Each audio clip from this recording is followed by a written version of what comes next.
e dey hot like pepper, but every day dem dey thief money in bulk.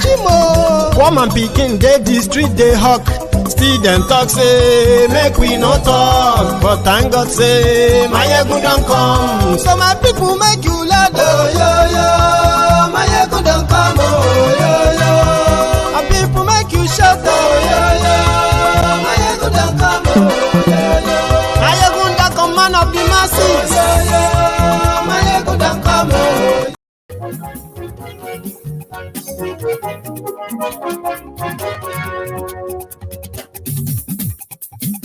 Hello there.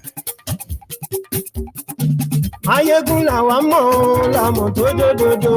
Mayegun dayari, Mayegun number one. Good morning to you, good afternoon to you, and good evening to you from wherever you are watching from.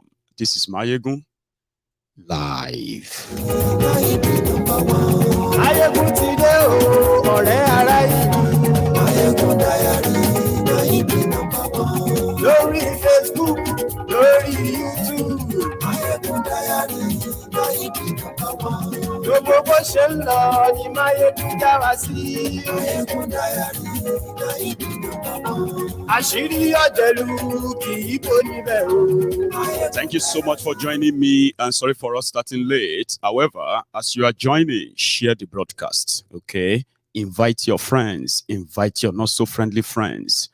They might, learn one or two things tonight. Share the broadcast.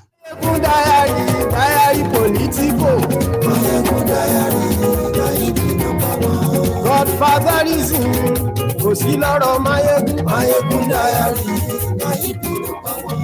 Ẹ farabalẹ̀ sẹ́wọ̀n. APC youth protested again in Abuja. This time around, they vowed to do everything to defend the mandates, they call it. And they want everybody to stop whinging, to stop complaining, to stop lamenting, to stop wailing. According to them, only death can stop Tinubu from being sworn in. I think it's a showdown time. Lórí YouTube, Mayegun ti dé. And yes, we like you. Mayegun ti dé. Ọba bá gbé wúrẹ́. Mayegun máa wí.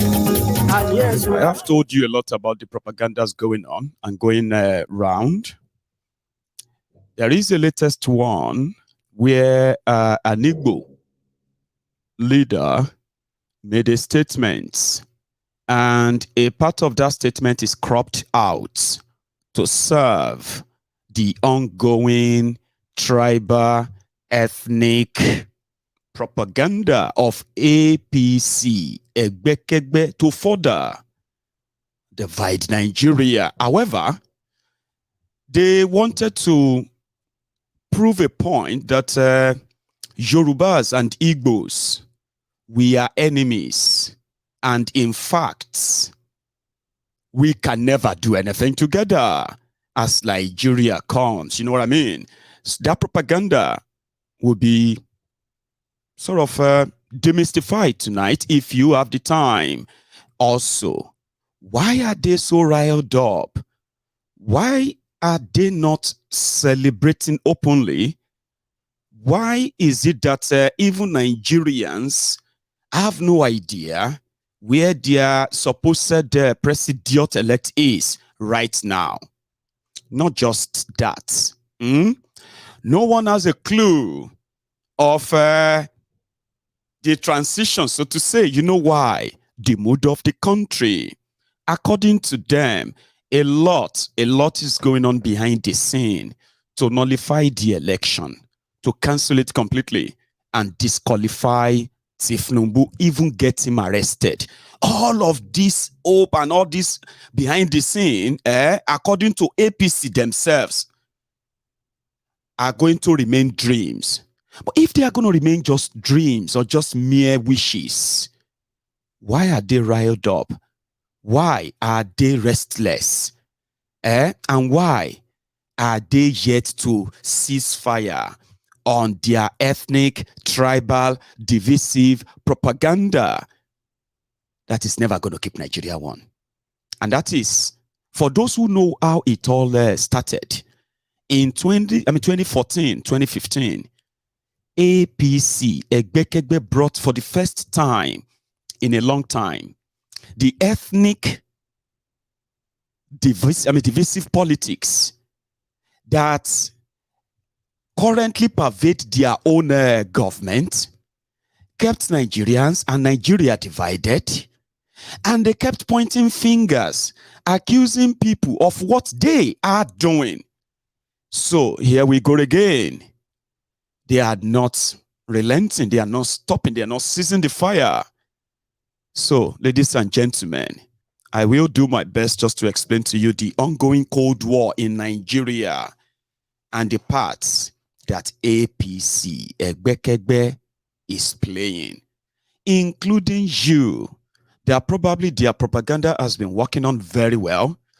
But just before we go fully into it, for those who know how their propaganda works in Nigeria, no matter what side or which side you belong to, no matter which one of them you have held on to so religiously, nobody can change your mind. I am not here to change your mind about whatever prejudices you have against one another. I am just here to tell you that if you think deeper, you will realize that all these prejudices, Igbo versus Yoruba, Hausa versus Fulani, Ijo versus Ishekiri, Ibibio versus this, Idoma versus Tifi, and on like that.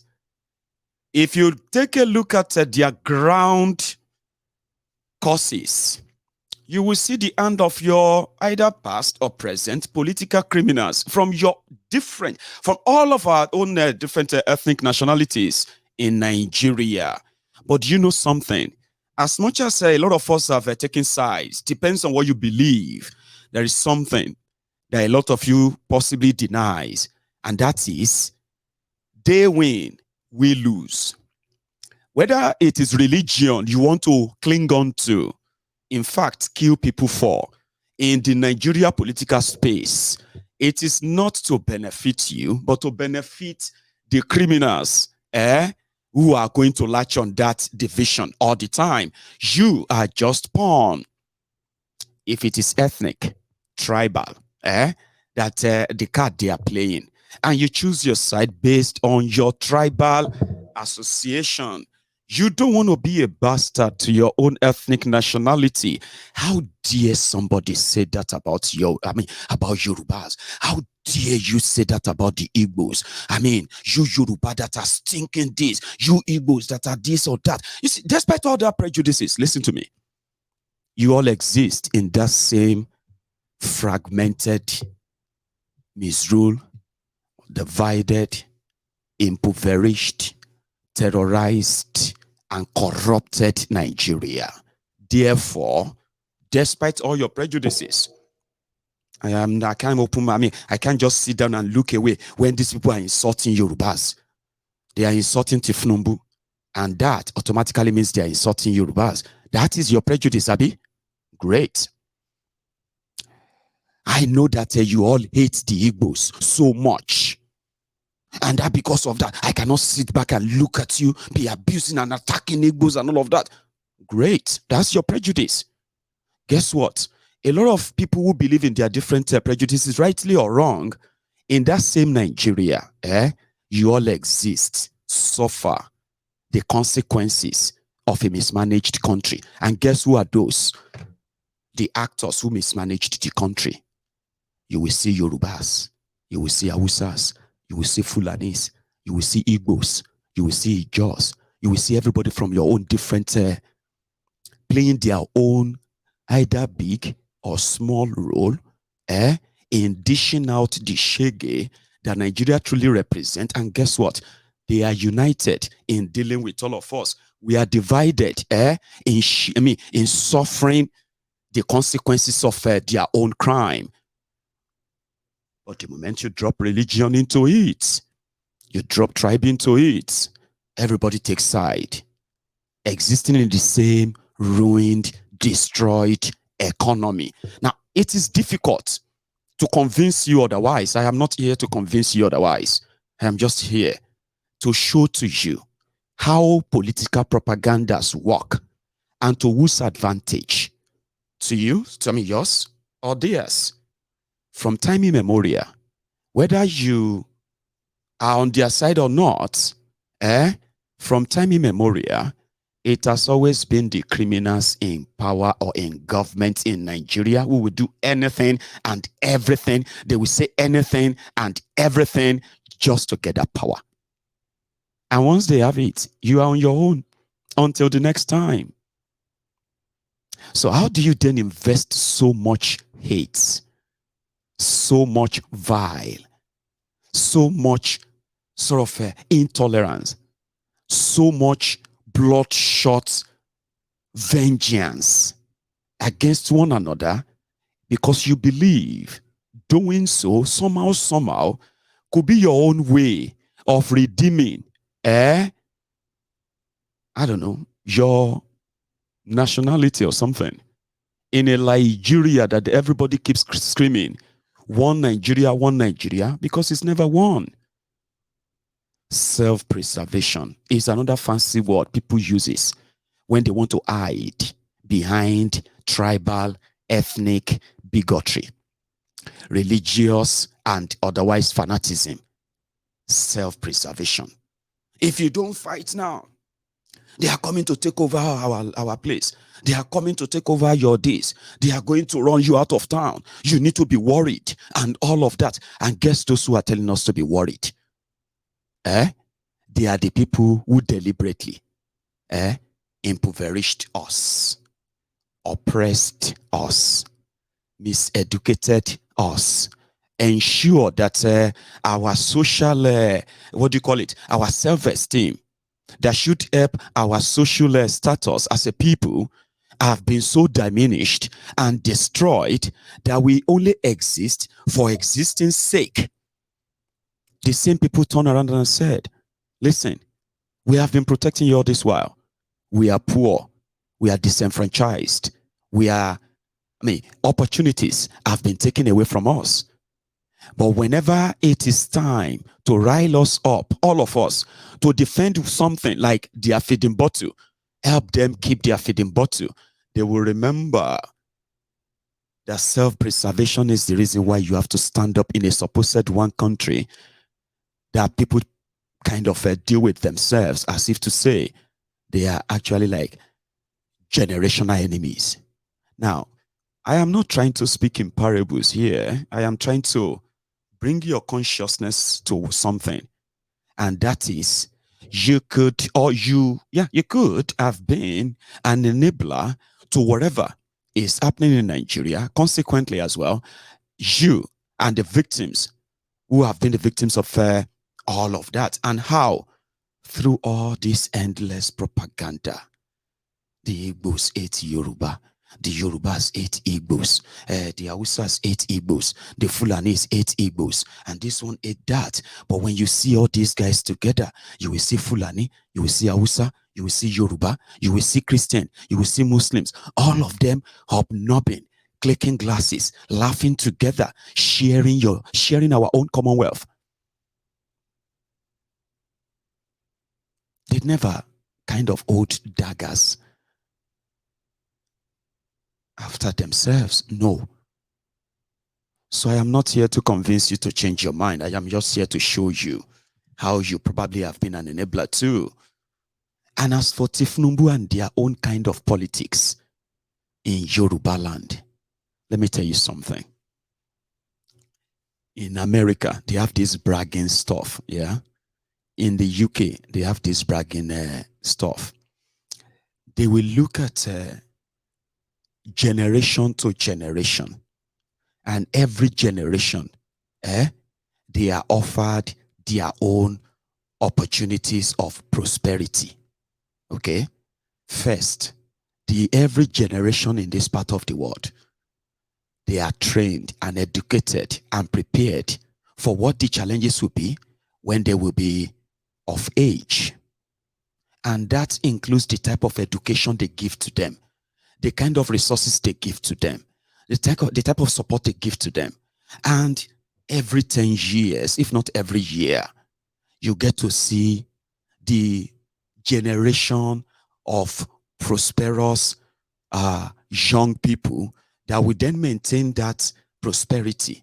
They will maintain it for generations, and every generation of theirs until this internet age that is now churning out different set of prosperity among young people around the world, in Nigeria, in Yoruba land. As Nigeria currently acts as the poverty capital of the world, this is the combination of the people living in Nigeria and what they have done to them in the last 10 years. Our own young people are being denied opportunity. They are being offered adulterated education. A lot of them are being given miseducation, and the chunk of them as well don't even have access to that education at all. While their counterparts around the world are exploring opportunities for their generation, something that can be symbolic with their generation. Back in Nigeria, in Yoruba land, where an educated and miseducated young Yoruba is more concerned about somebody coming to take over his fatherland when nobody is actually coming to do that, right? He's been conscripted. He's been sort of conditioned under the limited opportunity whereby he can't really match up, no chance, match up with his counterparts in the rest of the world, thereby subjecting them to scourging and then, what do you call it, sort of begging for an opportunity that could make them a little bit better than their peers, but still under the radar and control of the people that kept them poor. Okay, if that is also sounding like a parable, let me bring it back again. In Nigeria, they will tell you to go to school. If you ever have to survive the truncated education calendar, if you have to survive that, and you have to come out and then join the labor market. Now that has no job at all. Then you get you have millions of them, right? Who were told to get education. They got it. In the process, their self-esteem are in a way, and even their mental health are in a way being messed up until they now face the reality that the country actually have nothing for them, right? The opportunity to create jobs by them is also not there. There is no real support, nothing. They are going to be on their own. So the opportunity they will have to wait for is when they can be favored. And that is why religion in Nigeria is something else, okay?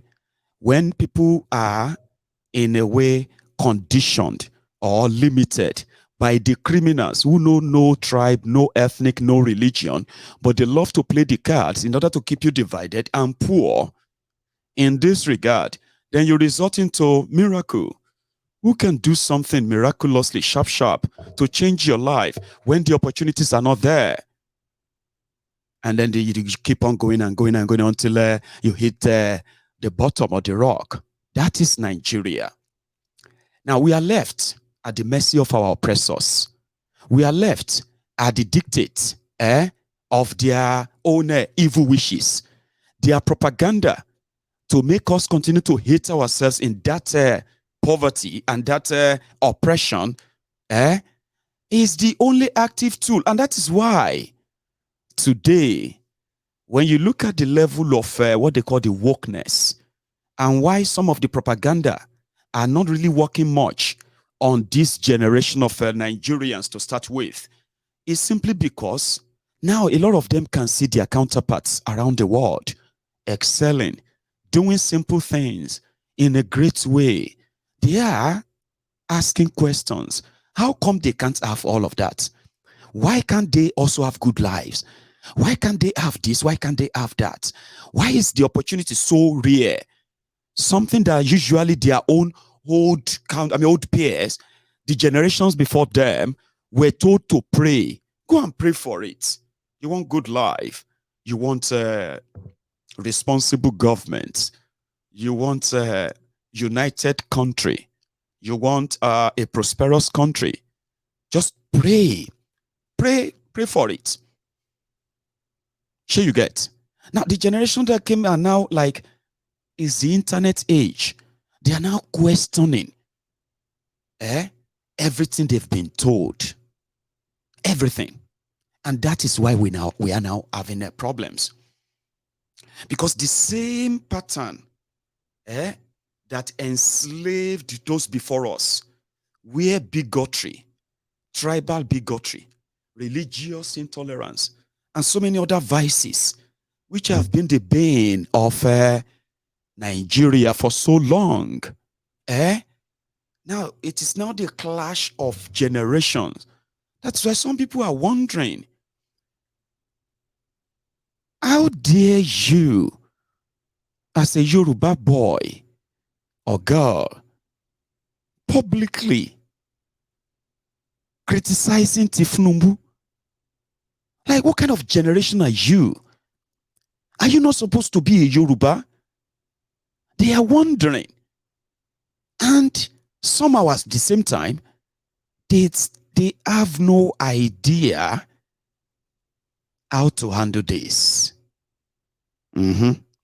So today, when you publicize propaganda, lies on ethnic, tribal, religious sentiments, they no longer carries the weight they used to anymore. And that is why the last two that they kind of always wield at the last minute, the use of force, is also being challenged. And today, ladies and gentlemen, if you are asking why they won an election or they were declared winner, but they can't really celebrate, why are they worried? Shouldn't the old order feel good?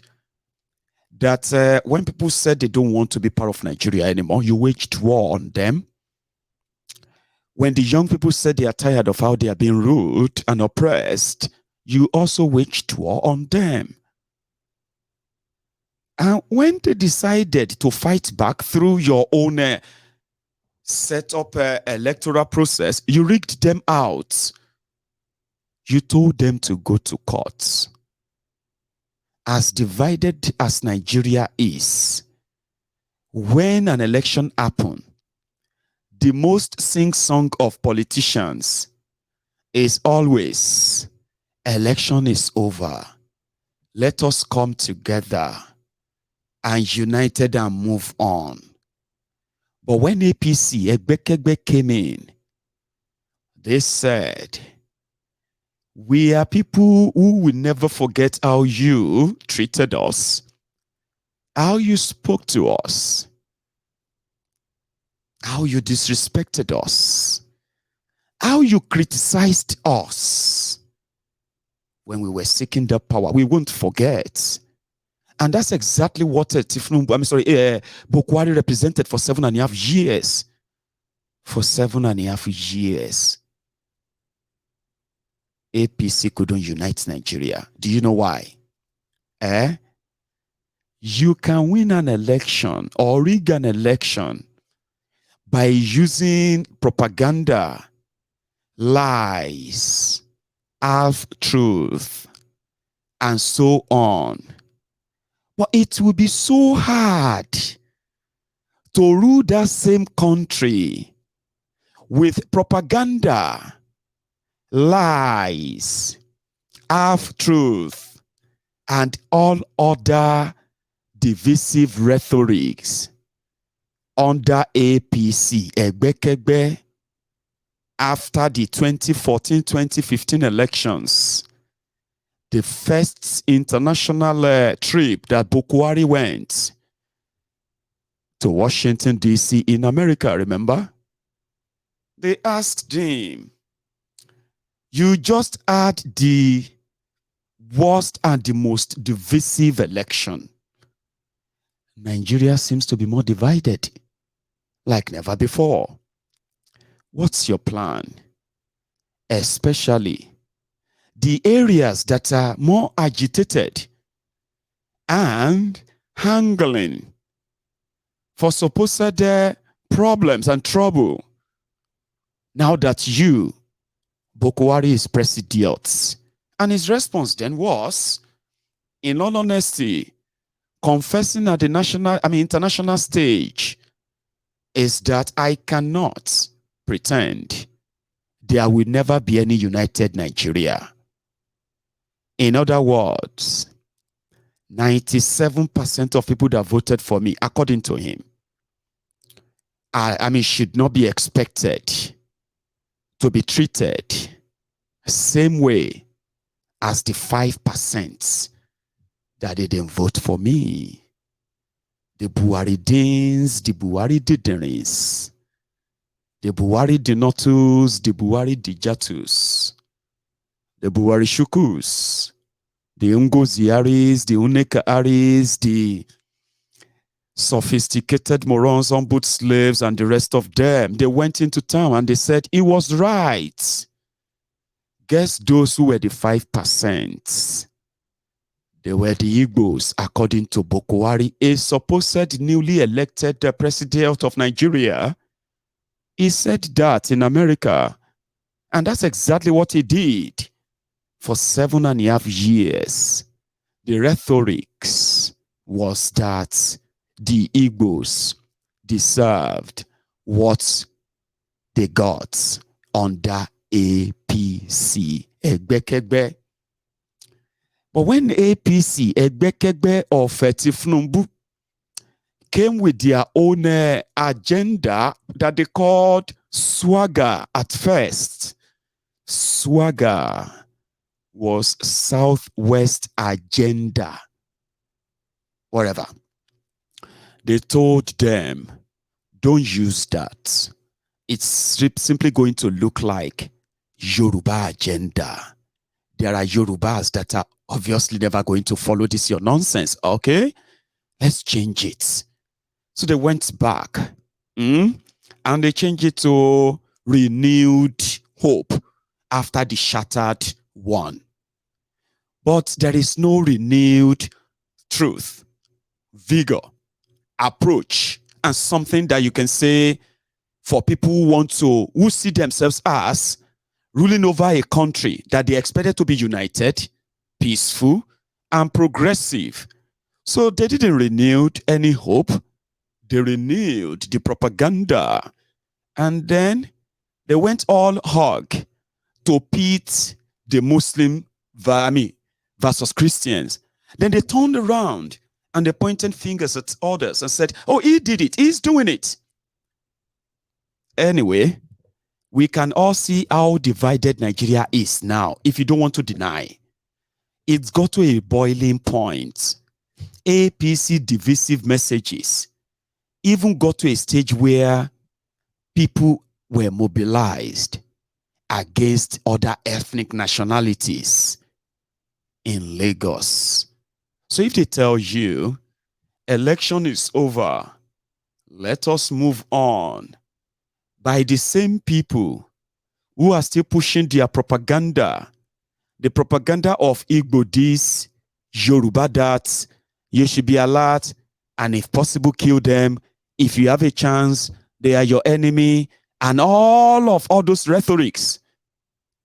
How do you tell these people to move on simply because they are Igbos and they happen to be in Lagos? And some people felt like it is an insult for an Igbo man to even contest an election with a Yoruba man. And therefore, for the Igbos in Yoruba land to have the audacity, no, not in Yoruba, in the Lagos, to have the audacity of publicly saying they will not vote for Tinubu. Politics, so politics did this.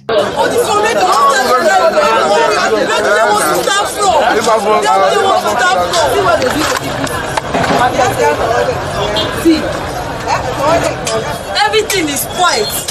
I was here 4 o'clock early in the morning. This is the shop that my brother is using to pay my school fees. And then they just came from nowhere and bought everywhere. You see, good. Say they say we want one Nigeria. They say we want one Nigeria. Look at me. I'm looking so tired. The firefighters have done the bits. The firefighters have done the little bits they can do. Okay? Daylight reveals the extent of damage done. Even before firefighters and other emergency respondents arrived, goods turned into heaps of debris.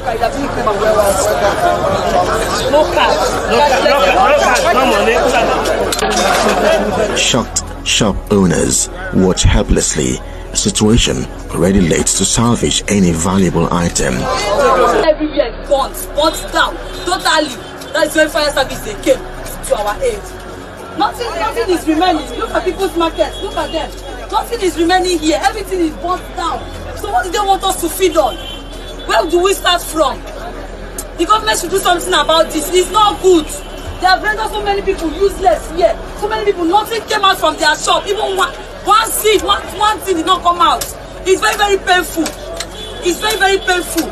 I own 3 shops here. They render their family useless, not me. 3 shops. 3 shops. All this thing you see is my goods. So this is where we find ourselves. 3 shops. 3 shops. 1, 3. Okay, these 3 shops. 1, 2, and 3. Yeah. And they decided they would. My labor for over 20 years. They want to end it in one day. When they put Accra on fire, they stand there wait on. Now that happened, and it happened not because Yorubas hate Igbos or Igbos did anything to Yorubas, like they have any clash. There wasn't any clash. There wasn't any problem. Just politics. Okay?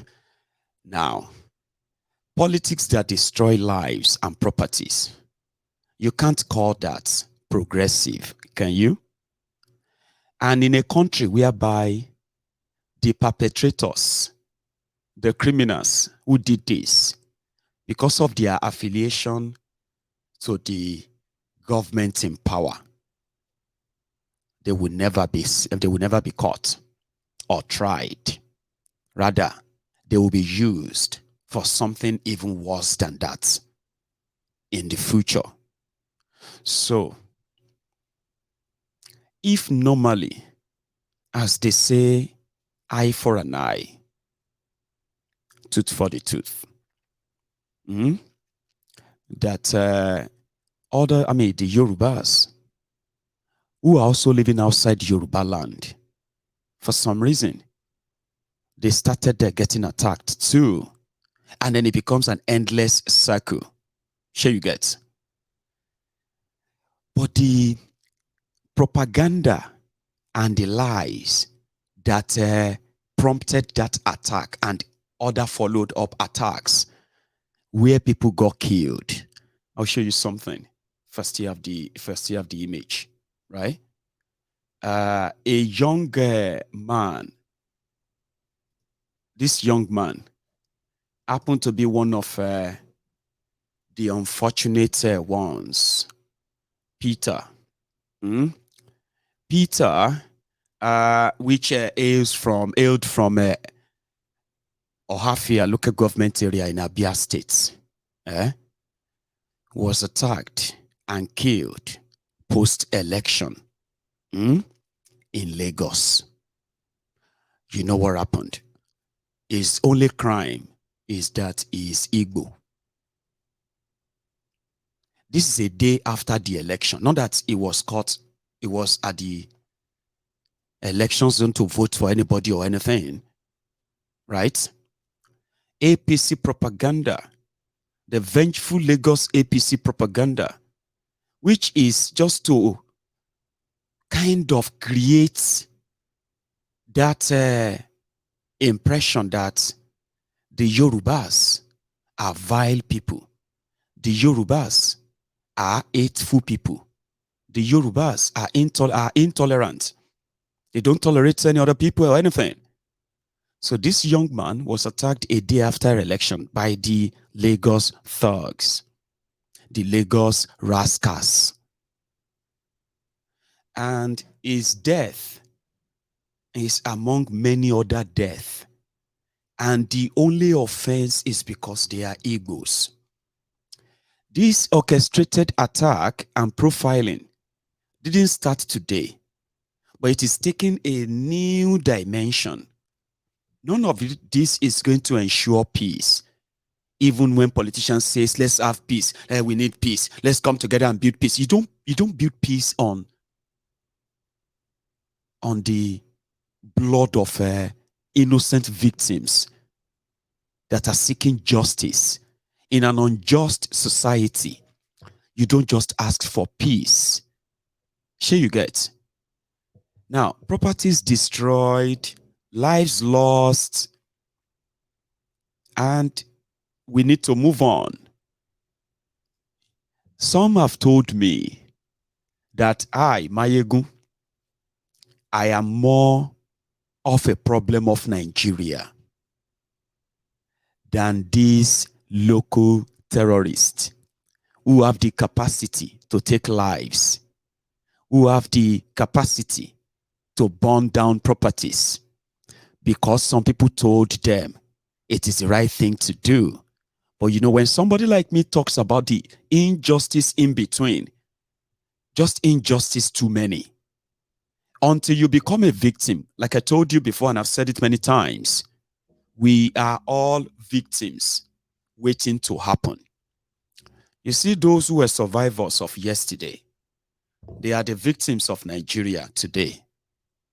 Those of us who are going to be survivors of today, we are the potential victims of Nigeria tomorrow. And as day comes and go, so are the opportunities for us, right, to fight for the last time. Every day is like a chance to fight for the last time until you become a victim too. It doesn't even matter whether you even understand their politics, whether you even participate in, whether you even believe in any of them. Just living your life alone, your life can be snuffed out of you simply because of where you come from. Now, you can't claim a united country that way and then talking about it, pointing out the injustice that has created this unity. That automatically puts me on the red list, Mayegun, for trying to remind you that you can't have peace without justice. You can't tell people to move on. Why the people who committed crimes are being rewarded right before their very eyes. You can't have unity like that, not even in a poor country where the poverty is also deliberate, right? So they killed that young man. The others got their hands broken, amputated, legs broken, amputated, and on, counting their losses. But you see, the APC, Egbekegbe, that orchestrated this propaganda of hate, they are struggling every day to convince Yorubas. Now, listen to this. Let me tell you something. We have a fraction of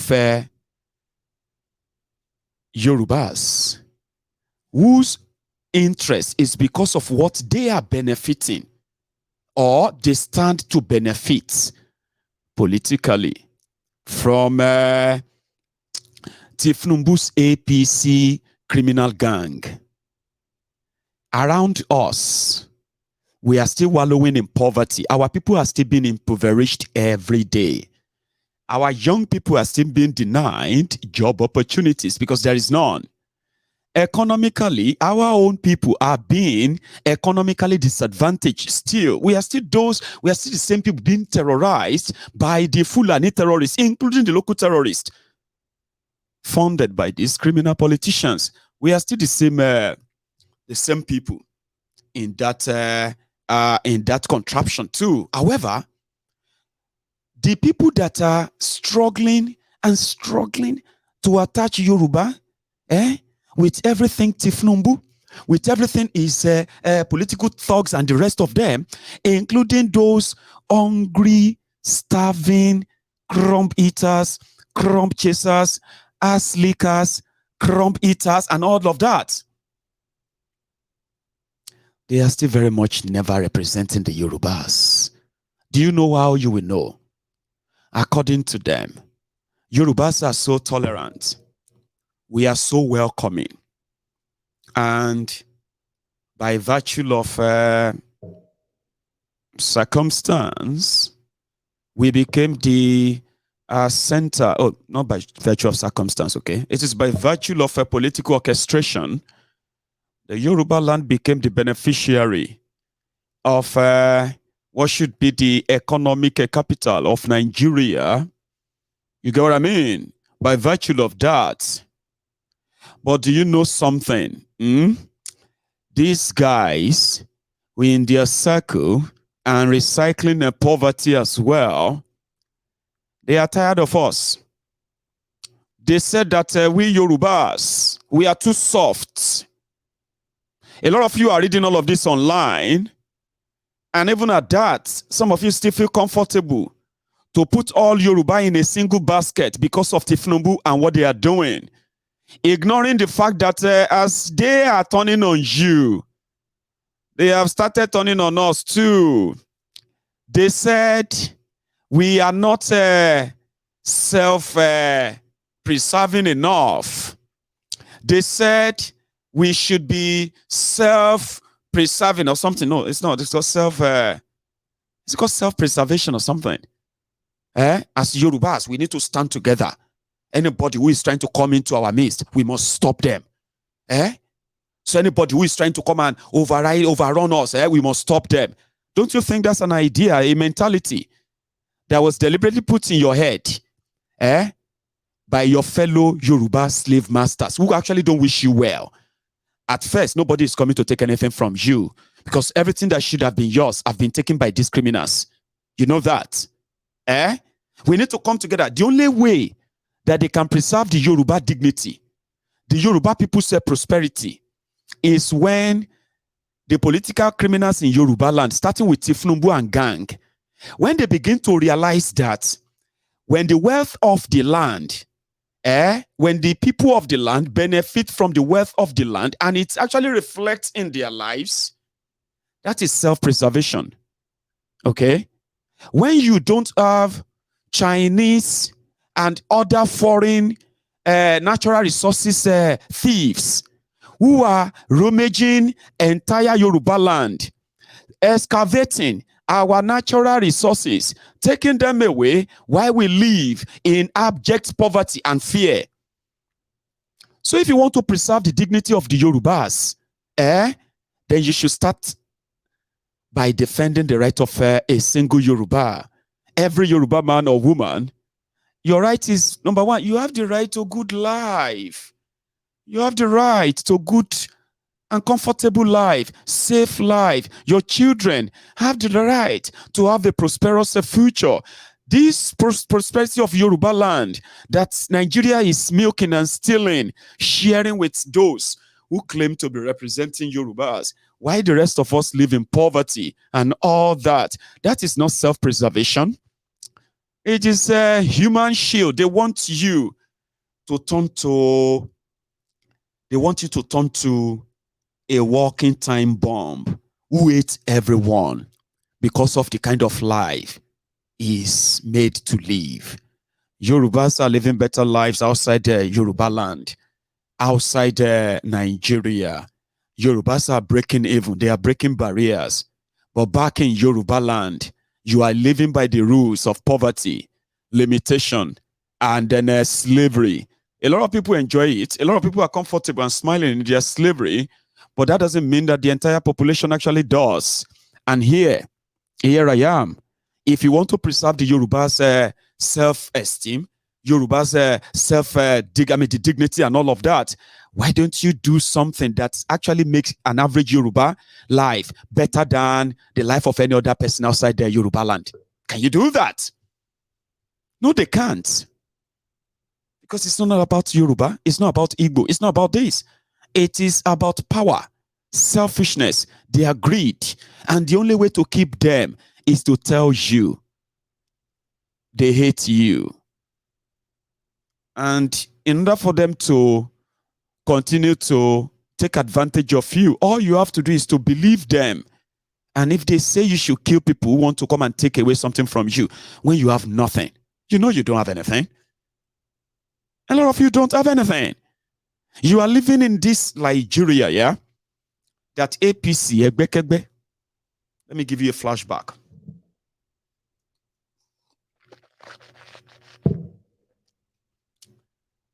In 2015,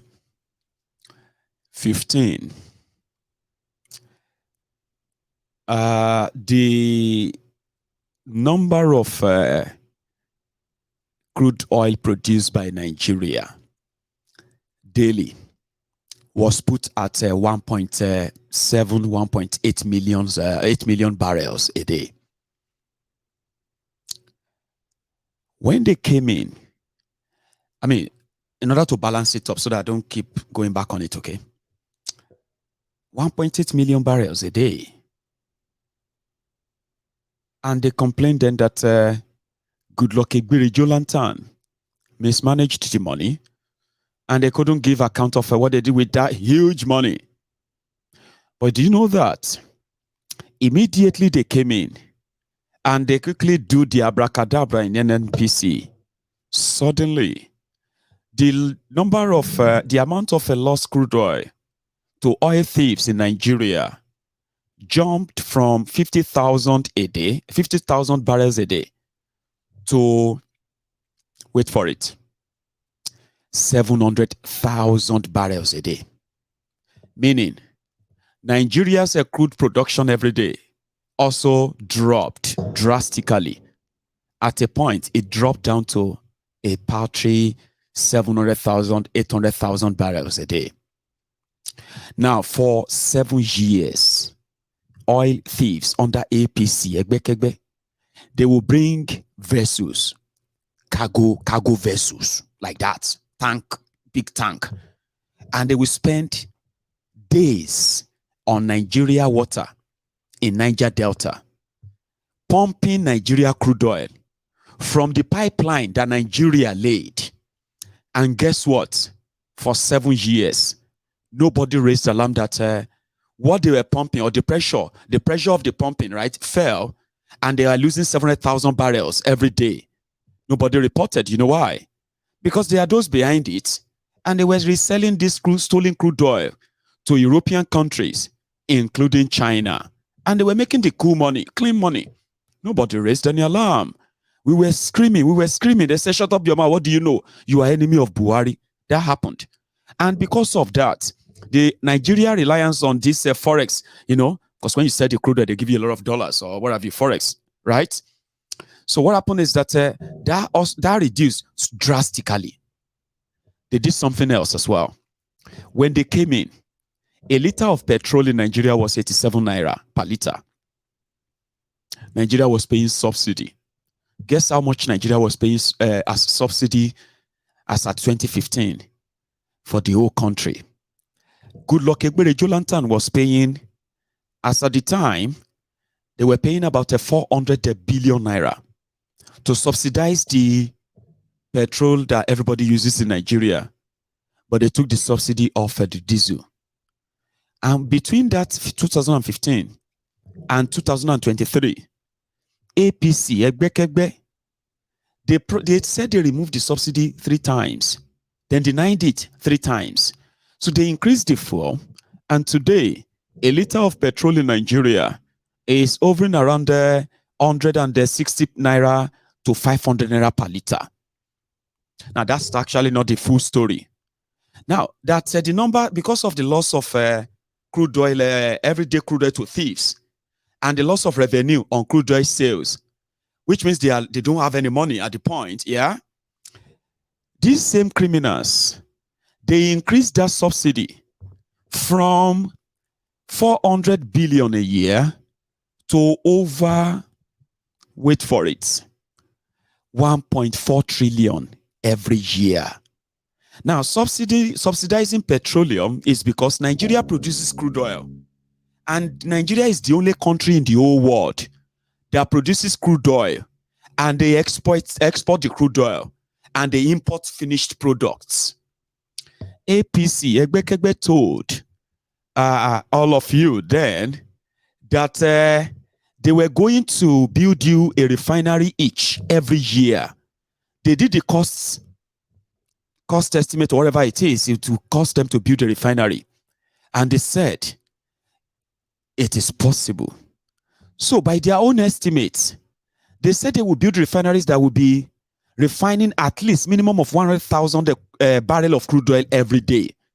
To the point that Nigeria will have so much fuel that they will begin to supply all the West African countries and make more money. Nigeria will stop paying subsidy because there's no point in importing fuel anymore. But do you know what they did? They increased the money on importation of fuel subsidy, increased the pump price of petroleum in Nigeria, and they destroyed the rest of refineries working in Nigeria. They destroyed them for a new, smaller refinery in Niger Republic. So what happened? Whenever Nigeria managed to sell crude oil, the money doesn't come to Nigeria anymore. It just goes straight into the pocket of the oil marketers, who are also the friends selected by the Bokwari's people. The money goes into payment of subsidy. So what was left for Nigeria as revenue is now tax and borrowing. All this happened in 7.5 years. Nigeria Foreign Reserve, which is meant to be a sort of insurance policy for investors who want to go and invest in Nigeria, to get to know how healthy is your economy and how prudent is your own economic advisors, right? Smaller countries all over the world have a foreign reserve that are running into trillions of dollars. Seriously, hundreds of billions of dollars. They put them out there as sort of like collateral or something. Nigeria's foreign reserve, when these criminals came in, was $33 billion. When they wanted to scam all of you, you know what they did? They increased the savings to $42 billion. That's a whooping $9 billion. How did that happen? What happened? Blah, blah, blah. Okay, great. It's because Bokwari is fighting corruption. That was what they said. Fast forward. But meanwhile, there is also an account called the excess crude account in Nigeria. Obasanjo opened that. Right? Long story. I don't want to take you into that. It's just a place to keep some excess money. Right? That they can call saving for the raining day. Okay, when APC Egbekegbe came in, Goodluck Egbere Jolantan, that Obasanjo handed over to Yaradua, and Yaradua died, handed over to Jonathan. When Obasanjo was giving them, handing over, the balance in that excess crude account at the time was put at somewhere around $22 billion, quite substantial. The foreign reserve was put at somewhere over $44 billion. This was 2007. Now, by 2010, when Jonathan took over, the balance in that excess crude account has already dropped down to 18 billion. That of the foreign reserve already dropped down to 38 billion. So in space of 3 years, Yaradua depleted both accounts by $4 billion, $8 billion. And also increased the debt. But when Jonathan was handing over to Bokwari in 2015, the balance in the excess crude account was 7.5 billion. Yes, you heard me right. 7.5 billion. Because at the time, Adams Oshiomhole, Isaleko Barack Obama, that is Ajangbadi Albert Einstein, Fashola, Ubima Judas Iscariot, Rotifmi, Amechi, they were governors at the time. They took Jonathan to court that he must share that money in that excess crude account. Why are you saving money when people are suffering? They were ACN governors at the time and PDP. Anyway, by the time they handed over to Bokwari in 2015, now only 7.5 billion they inside the account. But the excess crude account, now only 33 billion left. Which means, in a space of 5 years, Goodluck Egbere Jolantan depleted his government and all of them. They depleted the foreign reserve by $5 billion and the excess crude account by nearly $11 billion. So here come the Mr. Prudent. Bokwari, Mr. Corruption Fighter. The APC, Egbekegbe, actually came to legalize corruption, not to fight it. You don't fight what you are. How could corruption fight corruption?